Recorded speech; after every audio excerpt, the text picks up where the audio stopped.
ano. Yes. Era tugenda bera ali kutubeera. Aha. Agamba muweereza abaana bayige okwekuuma mu mbeera z'omukwano basobole okumalako emisomo gyabwe. Kubanga teno olidde abasajja balimbalimba abaana baffe. Ate era abazadde twemanyi olwo bye tutasobola kwogera. Kakati musawo wuune ye abasawo babeera bakalu musawo akkaliramu. Nagamba ekigambo. Muntu agambye nti mwami kwefu olinamu enziku. Kiba kinenemuko. Kakati agambye muleete abaana bayige okwekuuma mu mbeera z'omukwano basobole okumalako emisomo gyabwe. Bayige enkyukakyuka mu mubiri gyabwe n'engeri gye balina okuyita mu kusomoozebwa kuno. Bayige okwewala empisa embi n'ebiragalalagala.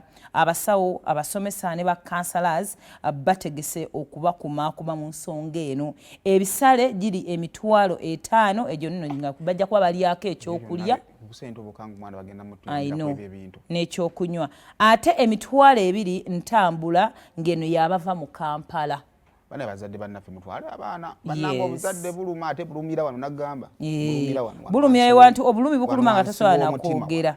So yeyo enteekateeka nga bweri eyamusawo Betty naye lwakuba kati ffe abakulu tebasobola kugenda batuyambayamba kuba naffe tutabikako bwe batabukako nengenda nentuula musawo Betty n'abaako engeri gya nnyamba kasooke tumaliriza abaana. Kasooke tumalize enteekateeka n'ey'abaana lwakuba sifunyeeko nnamba ya ssimu bajja gituwa kuba omuzadde ayagala amanyi naye ng'omuzadde aliyo kateekateeka omwana enkya tukuwa ennamba y'essimu ng'okuba bukubi ssimu kuteekayo emitwalo 5 twala abaana bano bambi. Kale tutandike naani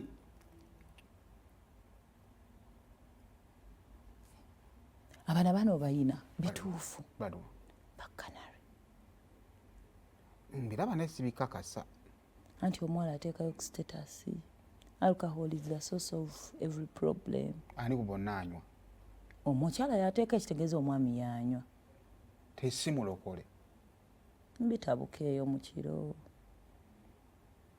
Oyo mwana yali mu limelight omuwala before the relationship anti jukira relationship yabwe yava ku ssomero kati omulenzi n'ayingira TV kati azze naye bw'ati. I think limelight emukwatiddeyo nga olaba babi kati eyo ensobi Kiko bali abaddeko ku TV pozi nga yali abadde alaka just abadde exposed mu bintu ebyenjawulo but I don't remember having olaba aba TV batandise omubuukira bamukolako interview mbalabanga ewange some things not like he's a young couple oba ontegeera kati ate no kati omuwala ayino sigala nga bba wamulengerera eri n'ata testinga ku musajja kyasobola kufuna kuba wajja naye n'atandika okusharinga ideas bikoze bitya agenda kutandika okulaba nkati exposure ayinza okuba gifunidde ku mulenzi being nti bava mu ssomero bonna ate omulenzi n'ayingira limelight kati she has come along ku mugongo gw'omusajja and then whatever omusajja step gyavako gyaddako and limelight n'agifunira omwo.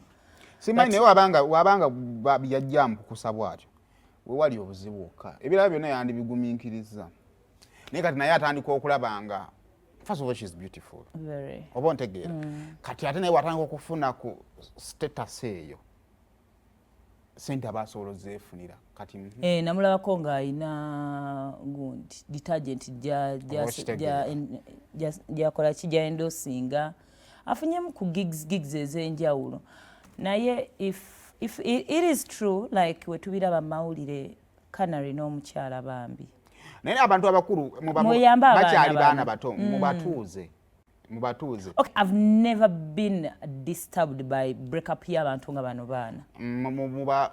Mubatuuze byonna bye baliko bye balowooza bikyamu ne balabanga ebituufu omulenzi asobola obbanga mukyamu era netandika okwekonvinsinga nti I can live without you era n'omwana yasobola okukirowooza nti I can live without you naye beetaaga kutuusa ne babajjukiza kubanga kapo buli bwe mukkiriza abazadde buli bwe mukkiriza abaana bato okwewasa mumanye nti mugenda bakukusa emyaka ekitaka wansi wa you're gonna be married with them for some time. Kati mwe mugenda ne mudda ku baana ato ne mubapika mugende ufuna omusajja ate mwe ne mudda ewaka mubanga abagoba mwe mubeeko bye mutandika okuggusa